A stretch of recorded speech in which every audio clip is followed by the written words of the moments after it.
दोस्तों, स्वागत है आपका एक बार फिर से आपके अपने यूट्यूब चैनल एस्पिरेंट्स राइजर पे। और अब मैं आपके साथ जुड़ गया हूं एक और धमाकेदार सेशन में, जिसमें हम लोग देखिए बोर्ड पे क्या लिखा हुआ है।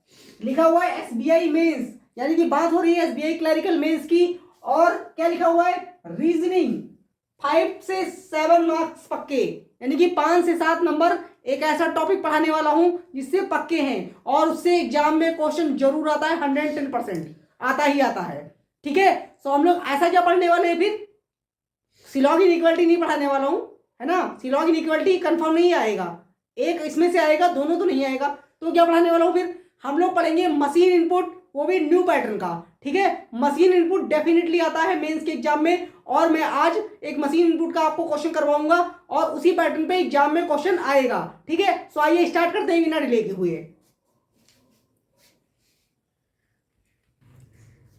सो दोस्तों देखिए, ये मशीन इनपुट है। ठीक है, और हम जानते हैं कि मेंस एग्जाम में जरूर आता है। ठीक, तो यहां से अब देखिए, यहाँ पे 5 स्टेप हैं और ये जो पहले हमें इसमें पैटर्न आइडेंटिफाई करना पड़ेगा, कौन से स्टेप में कौन सा पैटर्न लग रहा है। इसके भी हाफ पे आप जो पैटर्न आइडेंटिफाई कर लेंगे तो आपको एक और इनपुट दिया जाता है। कई बार इसी में से नंबर वाला ऐसा न्यू पैटर्न आने लगा है, तब से इसी से वो क्वेश्चन पूछ लेता है। ठीक है, कि इसमें कौन सा पैटर्न है, या फिर कोई नंबर देगा, पूछेगा इसके अकॉर्डिंग कर स्टेप नंबर 3 फॉलो कर रहा हो तो मतलब जो है बता दीजिए कौन सा लास्ट से थर्ड होगा, या स्टार्टिंग से कौन सा सेकंड स्टेप में आएगा, इस तरीके का। ठीक है, तो सबसे पहले आइए देखते हैं पैटर्न क्या दिया गया, पैटर्न कैसे पहचानेंगे। ठीक है, आइए देखिए, देखते हैं। देखिए आप लोग, सबसे पहले आप लोग अगर सॉल्व करना चाहते हैं तो इसको वीडियो को पॉज कर दीजिए और सॉल्व कीजिए। ठीक है, तो मैं आइए मैं करवाता हूं। देखिए क्या दिया है, इनपुट है पहला, देखिए क्या देगा 42849, 5 डिजिट के नंबर हैं। फिर देखिए दूसरा भी 5, सारे 5 डिजिट के नंबर हैं। तो अब हम आते हैं सबसे पहले स्टेप नंबर 1 पे। सबसे पहले कहां पे आएंगे, स्टेप नंबर 1 पे। और कैसे आइडेंटिफाई करेंगे, क्वेश्चन ये है कि कैसे आइडेंटिफाई करेंगे। तो बेसिक आप लोग जानते होंगे, सबसे पहले हमें देखना होता है कि इंक्रीजिंग डिक्रीजिंग में तो नहीं दे रखा है। ठीक है, या स्वैपिंग तो नहीं है कि पहले का दूसरा से चेंज कर दिया, दूसरे का तीसरे से कर दिया, इस तरीके से। तो आइए देखते हैं। सबसे पहले अगर आप देखिए ध्यान से, अगर देखिए ध्यान से देखिए, तो ये 45 यहां पे था थर्ड नंबर पे, ये तो पहले पे आ गया है। ठीक है, तो अगर आप देखें तो इंक्रीजिंग डिक्रीजिंग तो नहीं लग रहा है, क्योंकि सबसे छोटा वाला लास्ट में है और सबसे बड़ा वाला ये देखिए उसके पहले ही है। तो ये इंक्रीजिंग डिक्रीजिंग का कोई लॉजिक नहीं है। तो चल क्या रहा है, क्या स्टार्टिंग से हो रहा है, स्टार्टिंग नंबर से हो रहा है। क्या स्टार्टिंग 4 है पहले, स्टार्टिंग 4 है फिर से पहले, स्टार्टिंग 4 है पहले, फिर 5, तो ये भी कोई लॉजिक नहीं हुआ। ठीक है, तो देखिए मैं बताता हूं। अब लास्ट नंबर देखिए, यहां पे 9 है, यहां पे 1 है, last digit basically, last digit देखिए 9 है, 1 है, 5 है। ये कौन सी डिजिट होती हैं, ये होती है ऑड डिजिट। ये क्या होती है, ऑड डिजिट, ये होती है ऑड डिजिट। ठीक है, तो जो नंबर ऑड डिजिट से एंड हो रहे हैं उनको हमने डिसेंडिंग ऑर्डर में लगाया है और पहले लगाया है। तो आप देखें जिसमें इसमें ऑड डिजिट से एंड हो रहा है, तो देखिए सबसे बड़ा नंबर कौन सा है, 45,371 सबसे पहले लिखा है। ठीक है, उसके बाद सेकंड लार्जेस्ट कौन सा है, 42849, तो ये देखिए सेकंड नंबर पे लिखा है। और जिसमें और डिजिट है देखिए ये 40,532, ये तीसरे नंबर पे लिखा है। और उसके बाद क्या किया है, उसके बाद सेम लॉजिक जो है वो इवन से जो एंड हो रही है उसमें भी फॉलो करवाया है, यानी कि डिक्रीजिंग ऑर्डर में उसको भी लगाया है। यहाँ देखिए, ये देखिए इवन से खत्म हो रहा है, यहाँ पे लास्ट में 6 आ रहा है, तो इसको डिक्रीजिंग ऑर्डर में, ये देखिए यहां भी इवन से खत्म हो रहा है तो इसको भी डिक्रीजिंग ऑर्डर में लगाया है। तो कहने का मतलब यह है कि चाहे ऑड डिजिट से एंड हो रहा हो तो उस नंबर को भी डिक्रीजिंग ऑर्डर में लगाया गया है, चाहे इवन डिजिट से खत्म हो रहा हो, एंड हो रहा हो, तो उसको भी डिक्रीजिंग ऑर्डर में लगाया गया है। सो आई होप पहला स्टेप क्लियर होगा आप लोग को। ठीक है, पहला स्टेप क्लियर होगा। अब आते हैं सेकंड स्टेप पे, अब आते हैं सेकंड स्टेप पे। आप लोग चाहे तो मैं लिख भी देता हूं, चलिए लिख देता हूं। First, arrange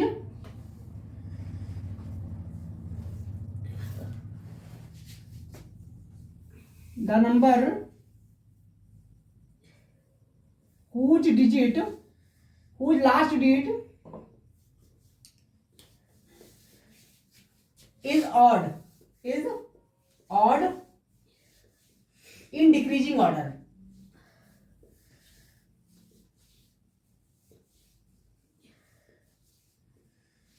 Decreasing order, then even, यानी कि जिनकी इवन है उनको भी डिक्रीजिंग ऑर्डर में अरेंज किया गया है। तो ये है पहले स्टेप का, ये है पहले स्टेप का लॉजिक। अब आइए सेकेंड स्टेप में देखिए क्या हो रहा है।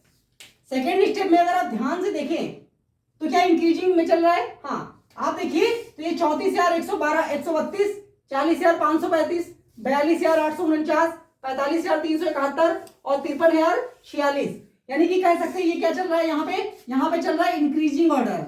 कौन सा ऑर्डर? इंक्रीजिंग ऑर्डर, जिसको असेंडिंग ऑर्डर भी बोलते हैं।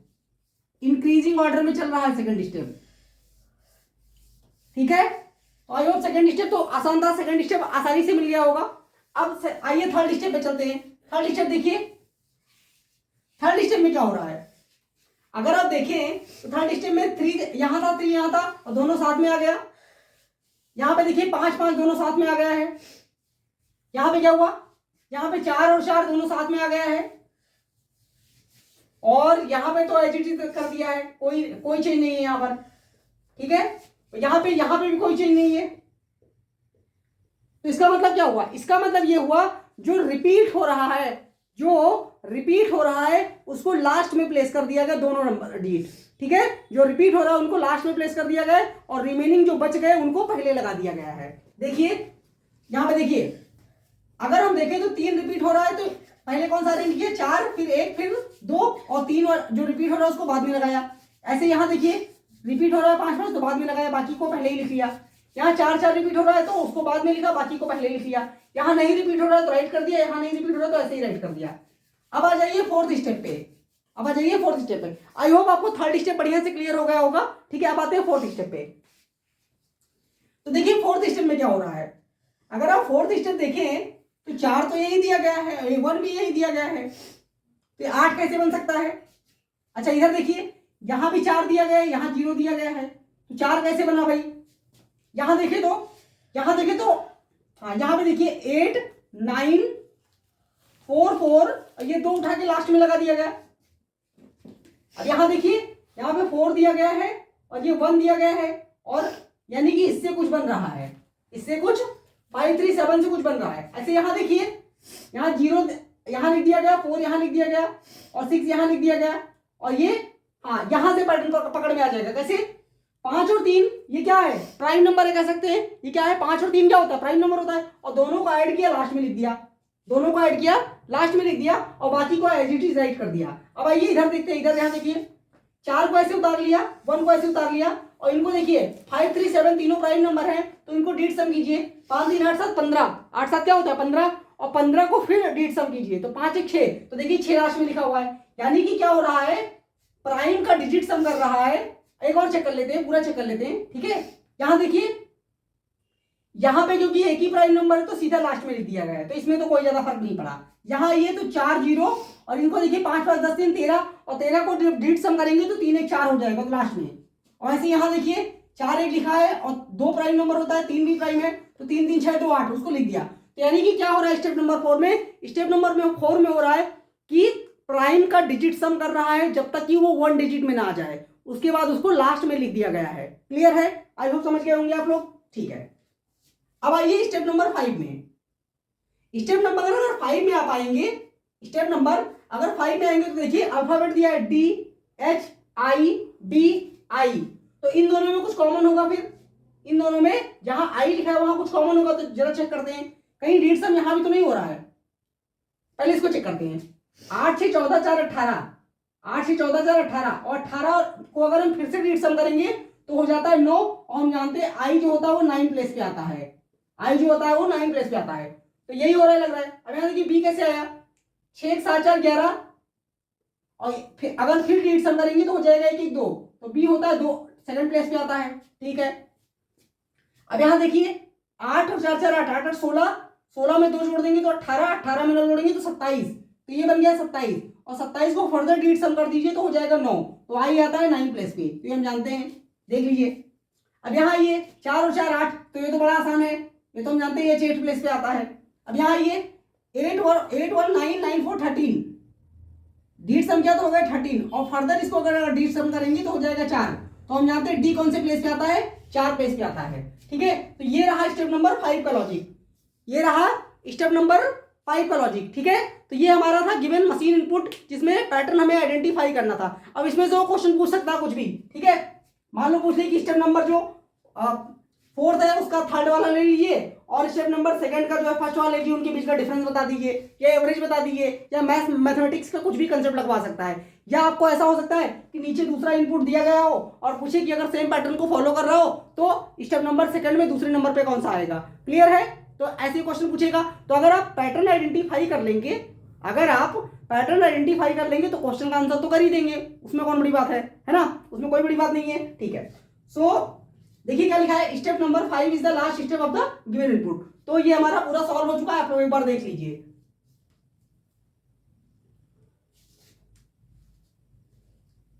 ठीक है, तो आई होप कि हमें सबसे पहले क्या दिया, सबसे पहले इनपुट दे रखा है, इनपुट में कुछ नंबर लिखे हुए हैं, फिर step number 1, step number 2, step number 3 and step number 4, 4 step दे रखे हैं। और हमें इसमें क्या करना है, हमें इसमें पहले सबसे पहले निकालना पड़ेगा लॉजिक, कि क्या लॉजिक लग रहा है इसमें, क्योंकि बिना लॉजिक के तो ये कुछ नहीं होने वाला इसमें, ठीक है। तो लॉजिक निकालेंगे और पहचानेंगे किस तरीके से ये नंबर आपस में रिलेट कर रहे हैं, ठीक है। फर्दर इसके बाद कोई हमें दूसरा इनपुट दिया जाएगा और उस पे बेस जो है उसको इसी लॉजिक के तहत अरेंज करके उस पे क्वेश्चन का आंसर करना होगा, ठीक है। तो पहला टास्क हमारा ये है कि पहले हम लॉजिक तो फाइंड आउट कर लें, ठीक है।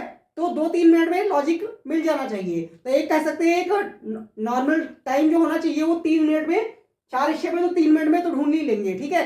सो आइए स्टार्ट करते हैं। आप लोगों को अगर ढूंढना है तो आप लोग वीडियो जो है पॉज कर दीजिए, उसके बाद लॉजिक फाइंड आउट कीजिए, देन सॉल्यूशन देखिए, ठीक है। सो आइए देखते हैं। सबसे पहले अगर आप देखें तो अगर मैं देखिए कितने बॉक्स बने हुए हैं, 1 2 3 4 5 6 बॉक्स हैं। और देखिए यहाँ पे क्या हुआ है, यहाँ पे मैंने नेट की तरीके से, जैसे कि पहला वाला अगर आप देखें तो ये नंबर 1 बॉक्स है, number 2, number 3, number 4, number 5, number 6। अब देखिए पहला बॉक्स जो है वो फोर्थ से रिलेट कर रहा है, ये पहला वाला चौथे नंबर वाले बॉक्स से रिलेट कर रहा है, और इन दोनों के कॉम्बिनेशन से आया है 31 जो कि स्टेप नंबर 1 में है। और ऐसे ही देखिए बॉक्स नंबर 2 जो है वो बॉक्स नंबर 5 से रिलेट कर रहा है, और इन दोनों के कॉम्बिनेशन से आया है 97, ठीक है। और ऐसे ही देखिए बॉक्स नंबर 3 जो है वो बॉक्स नंबर 6 से रिलेट कर रहा है, और इनके कॉम्बिनेशन से आया है 76, ठीक है। तो हमें सबसे पहले देखना पड़ेगा कि क्या लॉजिक लग रहा है। तो अगर आप देखें तो देखिए यहां पे 8 आ रहा है, सब्ट्रैक्शन से एडिशन सब्ट्रैक्शन तो नहीं हो रहा, क्योंकि 47 23 में एडिशन सब्ट्रैक्शन करके तो नहीं आ सकता ये, ठीक है। और ये देखिए यहाँ पे 84, यहाँ पे 28, तो 97 ये ऐड करके तो ये भी नहीं बनेगा। एक काम कर सकते हैं, अगर इनका डिजिट सम करें 9 तो 11 11, अगर 84 में जोड़ेंगे तो 95 आएगा, तो भी नहीं बनेगा, है ना। तो क्या लॉजिक लग रहा है, देखिए किया क्या गया है, पहले वाले का पहला लीजिए और फिर जिससे रिलेट कर रहा है फोर्थ वाले का पहला नंबर, तो 4 × 2 कितना होगा, 8 होगा। 8 देखिए लिख दिया गया है, 8 लिख दिया गया। अब आगे देखिए पहले बॉक्स का दूसरा नंबर यानी कि 3 और फोर्थ बॉक्स का दूसरा नंबर यानी कि 7, इनको आपस में मल्टीप्लाई करेंगे तो कितना आएगा, 7 × 3 कितना होता है, 7 × 3 होता है 21, ठीक है। और उसके बाद क्या कीजिए, इसका डिजिट सम कर दीजिए, इसका डिजिट सम, और जैसे ही डिजिट सम करेंगे तो क्या आ जाएगा, डिजिट सम करेंगे तो आ जाएगा 3। तो देखिए 3 यहां लिखा गया है, ठीक है। तो अब दूसरे वाले में चेक करते हैं यही रूल फॉलो हो रहा है। तो देखिए यहाँ पर पहले वाले में 8 लिखा है और दूसरे वाले में 2 लिखा है, तो 8 2 16 होता है, 8 2 क्या होता है, 8 2 16, और 16 का डिजिट सम करेंगे तो आ जाएगा 7, ठीक है। तो यानी कि पहले बॉक्स को, यानी कि बॉक्स में पहले नंबर को दूसरे बॉक्स के पहले नंबर से मल्टीप्लाई करके लिखा गया है दूसरे बॉक्स में, यानी कि राइट वाले साइड में लिखा गया है। जैसे देखिए 8 को 2 से मल्टीप्लाई किया, पहला नंबर 16 आएगा, 16 को डिजिट सम करेंगे तो देखिए हमने दूसरे वाले में लिखा है। और ठीक इसी तरीके से यहाँ भी तो 2 को 4 से मल्टीप्लाई किया था तो दूसरे वाले बॉक्स में लिखा था। क्लियर है, लॉजिक पकड़ में आ रहा है, ठीक है। अब आगे देखिए दूसरा नंबर क्या लिखा है, 4, और यहाँ पे दूसरा नंबर लिखा है 9। 9 × 4 कितना होता है, 36। 36 को अगर डिजिट सम करेंगे तो 6 और 3 9, परफेक्टली फाइन है। हाँ, यहाँ तक कोई दिक्कत नहीं होनी चाहिए, है ना। तो अब आगे देखिए, अब आ जाइए 3 का रिलेशन देखिए 6 से दे रखा है। तो अब पहला नंबर देखिए 3, और पहला नंबर यहाँ पे 3 × 5 15 होता है, 15 को डिजिट सम जब करेंगे तो आ जाएगा 5 1 6, ठीक है। अब दूसरा नंबर देखिए 8 लिखा हुआ है, यहाँ दूसरा नंबर 2 लिखा है, तो 8 इंटू 2 कितना होता है? 8 टू जा 16, तो 16 को जब लीड सम करेंगे तो आ जाएगा 7। तो यानी कि लॉजिक लग रहा है, तो मैं यहां से रूल लिख देता हूं। फर्स्ट सिस्टम में हो क्या रहा है? Multiply then digit sum, digit sum, ठीक है, यानी कि मल्टीप्लाई करेंगे उसके बाद डिजिट सम करेंगे, ठीक है। और कह सकते हैं कि पहले वाला नंबर जो है वो दूसरे वाले ब्लैंक में प्लेस किया गया है और दूसरा वाला नंबर पहले वाले में। क्लियर है इतना?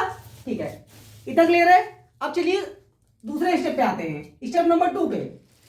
अब देखिए यहाँ पे एक बात ध्यान करने वाली ये है कि जरूरी नहीं है कि ये इसके नीचे लिखा हुआ है तो ये यही हो, इसके नीचे लिखा हुआ है तो ये यही हो, इसके नीचे लिखा हुआ तो ये तीसरे नंबर का ही हो। ये स्वैपिंग भी हो सकती है। क्या हो सकती है? स्वैपिंग भी हो सकती है। देखिए आते हैं, देखिए कैसे रिलेशन बना पाते हैं क्या नहीं इसमें।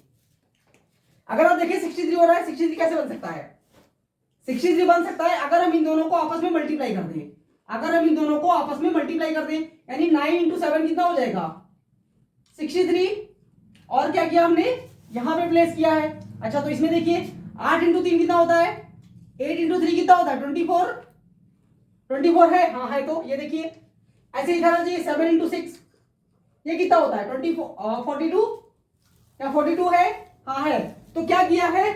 दूसरे स्टेप में मल्टीप्लाई किया है आपस में, नंबर जो डिजिट लिखी थी उनको मल्टीप्लाई किया है और डिसेंडिंग ऑर्डर में लगाया है। क्या किया है? डिसेंडिंग ऑर्डर में, देखिए डिक्रीजिंग ऑर्डर में 63, 42, 24।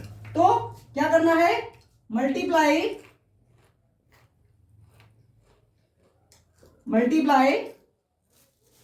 Then decreasing order. मल्टीप्लाई करने के बाद डिक्रीजिंग ऑर्डर में लगाया है, ठीक है। I hope second step clear होगा। अब आते हैं थर्ड स्टेप पे। थर्ड स्टेप पे जी देखिए, अब थर्ड स्टेप में क्या है? 3 बॉक्स थे, यानी कि 3 बॉक्स दे रखे थे, 3 ब्लॉक्स थे और उससे 2 बन गया, तो इसका मतलब कंबाइन किया गया है। इसका मतलब कंबाइन किया गया है। तो देखिए कैसे कंबाइन किया गया है। अगर आप देखें तो 6 पहले वाले का पहला, दूसरे वाले का पहला और तीसरे वाले का पहला। 6 और 4 10 होता है, 10 तो 12 होता है, लेकिन यहाँ 21 लिखा है, तो इसका मतलब क्या हुआ है? 6 प्लस 4 प्लस 2, 6 4 10 2 12 होता है। 12 को रिवर्स करके लिख दिया गया, 12 को रिवर्स करके, ठीक है। तो रिवर्स ऑर्डर में लिख दिया गया है। यहाँ पे देखिए 21 आ गया। अब दूसरा नंबर देखिए 3 2 5 5 4 9, 9 को हम कैसे लिखते हैं? ऐसे 0 9 लिखते हैं ना, तो इसको भी रिवर्स करके लिख दिया गया है, तो 9 0 आ गया, ठीक है। यानी कि स्टेप नंबर 3 में क्या हो रहा है? स्टेप नंबर 3 में हो रहा है add first digit of each block then placed reverse order.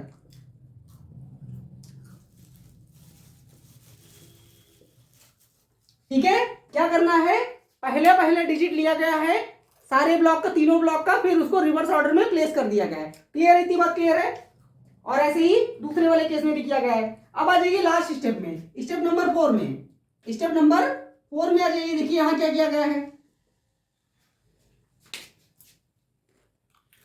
Step number 4 में देखिए, अब यहां देखिए 21 और 90, इससे क्या बन गया? ये ओ है, ये 0 नहीं है, ये क्या है? ओ है, ओ, शून्य नहीं है ये, ठीक है। तो देखिए क्या किया गया है, 2 1 3 9 12 12 होता है ना। अगर हम इनको सम कर दें, अगर हम क्या करें? डिजिट सम कर दें, डिजिट सम कीजिए तो क्या आएगा? 2 + 1 + 9 और 0 + 0 इज इक्वल टू 2 1 3 9 12। 12 तो 12, ये और 12 पे तो आता नहीं है, लेकिन 12 पे क्या आता है? 12 पे आता है एल। 12 पे क्या आता है? 12 पे आता है यल, ठीक है। और यल का रिवर्स क्या होता है?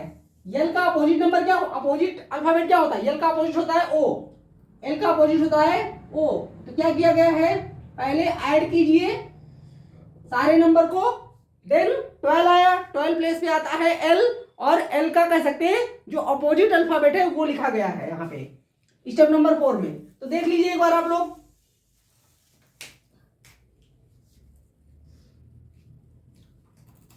सो आई होप लॉजिक आप लोग को क्लियर हो गया होगा, बढ़िया से याद हो गया होगा, है ना। अब इसमें दूसरा कोई कह सकते हैं कि दूसरा इनपुट दिया जाएगा और इस पे बेस्ड आपसे क्वेश्चन पूछा जाएगा, ठीक है। तो वो क्वेश्चन में नहीं करवा रहा क्योंकि आप लोग का वैसे भी टाइम बहुत कीमती है, ज्यादा टाइम बचा है नहीं, ठीक है। सो आप लोग अपने आप ही प्रैक्टिस कर सकते हैं।